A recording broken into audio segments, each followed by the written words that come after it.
Hello mga ka-andrep, good evening po sa ating lahat. Welcome back again to our channel. Kumusta po kayo? Medyo masama po ang panahon kaya mag-ingat po tayo.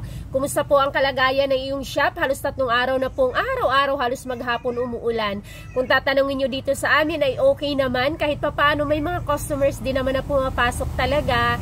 Dahil nga may mga motorcycle owners or mga motorista po talaga tayong kailangan pong ipagawa ang kanilang motor. Lalo na po ngayong panahon ng tag-ulan po ay matakaw maintenance po ang mga motor, lalo na dyan sa part ng mga bearing, kadena, sprockets. At kung bago ka nga pala dito sa channel natin at hindi pa nakapag-subscribe at magustuhan mo yung mga pinag-uusapan po natin dito, pwede pong pakiclick na lang po ang subscribe button at saka yung notification bell po para ma-notify ka tuwing may mga ina-upload po tayong bagong video. At ang pag-uusapan po natin ngayon ay ang katanungan po ni ka-andrep natin sa Rebondad. Paano ma'am kung 5 years na expired DTI, paano ulit magnegosyo? Kumuha permit, need ba mag-renew sa DTI, apply sa DTI, change place, type ng negosyo? Nako mga ka-andrep, problema po yan. Marami po sa ating mga ka-andrep ang hindi po nakakaalam na ang DTI permit po natin ay may expiration date po.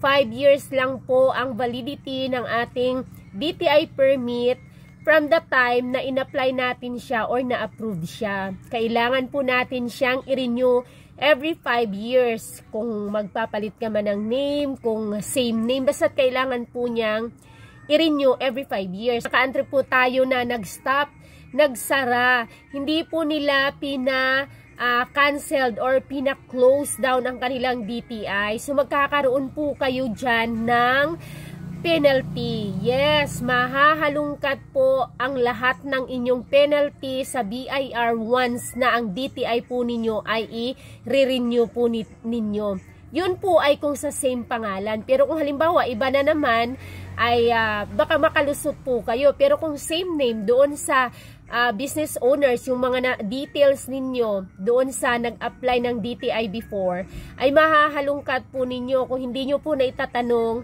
way back 2019 yata yun or 2020 or 21. Basta ano yun end of pandemic. Kailan ba yun? Ang DTI permit ko po ay hindi ko po yun siya alam na nag-i-expire din. So, ang DTI permit po ay at least 2 months before the expiration date ay dapat po siyang nire-renew. 2 months before the exact date. Huwag po kayong mag-renew nung exact date. Halimbawa, July 17, 2025. Tapos, 30 July. July 17, 2013 nyo siyang i-renew. Wag. Late na po yun. Considered as late na po yun. 2 months before, halimbawa July, doon pa lang sa mga May.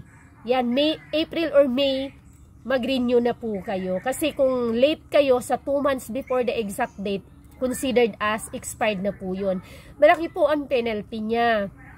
Ngayon, kapag kayo po ay magre-renew or magpe-penalty doon sa DTI, mahahalungkat po lahat ng mga penalties ninyo sa BIR. So, dahil hindi ka nagpa-close na yung DTI, assume na hindi mo rin po pina-close ang iyong BIR, ang iyong COR. Dapat po yan pinapa-stop dahil kung hindi, tuloy-tuloy po dapat ang pagbabayad po natin ng mga taxes. Ngayon kung hindi ka po nagbabayad dahil nga nag-stop ka, malaking problema. Naku, patong-patong po na penalty ang iyo pong babayaran. Mahahalungkat po doon ang mga late payments mo, yung sa quarterly, lahat po. All in all, yung sa akin parang sobra 21,000 yung binayaran ko, kasama na yun sa mga penalty. Penalty dahil nga yung sa mga taxes na hindi nabayaran, dahil nga yung akin, nag-start lang po yun sa DTI na hindi na-renew on time. So, nung hindi na-renew on time yung aking DTI, doon na pag-alaman na yung aking pala mga taxes hindi pala binabayaran ng aking bookkeeper. Yes po, niluko po ako ng aking bookkeeper. Kuha naman siya ng pera, monthly, quarterly, annual, pang-renew ng COR, mga basta't lahat ng bayarin at saka ng kanyang fee ay hindi niya po pala binabayad, binubulsa niya pala. Kaya nung nag-expired ang DTI permit ko at nirenew ko siya, doon na nahalungkat pagdating sa BIR yung mga penalties na kailangan kong bayaran. So, that time umabot siya ng 21,000 plus. Tapos, dadagdag pa yun kasi kukuha ka ng panibagong mga resibo, papagawa ka ng bagong resibo. Hindi ka makaka-renew ng iyong DTI hanggat hindi mo isettled lahat ng mga penalties mo. Kasi hindi ka may i-issuehan ng resibo. So, yun po yun. Kaya, hindi ko lang sure kung ano pong gagawin mo. Siguro, iiba mo ang name, ang owner's name, business name. Ganun kung mag-change location ka, okay. So, ngayon, kung halimbawa nakapangalan sa'yo before yung unang mong business, tapos nag-stop ka, baka siguro sa asawa mo na lang kung hindi mo isi-settled yung iyong mga penalties. Pero sigurado ako na kung pangalan mo ulit ay may penalty ka po talagang babayaran. Kung hindi mo na rin ang DTI, so parang sigurado ako na hindi mo rin po nababayaran yung mga taxes po natin sa BIR. So, importante po yun na ma-renew po ang ating DTI permit dahil doon po siya magkakapatong-patong once na hindi mo siya ma-renew or dapat po pinakancel mo po. Na-try ko na rin cancel ng DTI nung kasi kami nung before sa city, 'di ba? Tapos nung nag-for good na ako sa munisipyo, tapos nag-decide na ibang business na, pinakancel ko po yung aking dating DTI permit. So, ganun po yun. Pupunta ka sa DTI office or ngayon uso na siguro ang online yun. I-check mo po doon kung paano ipakancel yung iyong DTI. So, ganun lang po siya. Papakancel mo lang para mag-stop na yung nun. Kumbaga, wala ka ng record. Canceled na siya. Kumbaga, ka-counterpart na rin siya na nag-stop ka na. Ano ko po yun? Ginawa siguro mga way back 2014-2015, pinakancel ko yung una kong DTI permit nung nasa city pa kami at kumuha ako ng bagong DTI permit nung nag-for good na kami dito. Same name ko, wala akong binayarang penalty, wala akong ibang binayaran kasi napakancel ko po siya. So, ganun po ang ginagawa ng mga owners kung ikaw po ay mag-stop sa iyong business operation. Ang DTI mo po ay siguruhin mo pong ipakancel po siya para wala ka pong maging bayarin. Kapag kasi nagpa-cancel ka ng DTI mo, susunod na rin yan na kailangan mo ipakancel ang iyong BIR o yung iyong Certificate of Registration para nga po maging clear ka. Kasi hindi po yun alam ng karamihan. May pinsan ako na may shop din siya before. Tapos, siguro mga way back 2022-2023, nag-stop siya, tinanong ko siya, nag-close kasi siya, tinanong ko kung yung bang kanyang store ay may DTI, mayroon daw.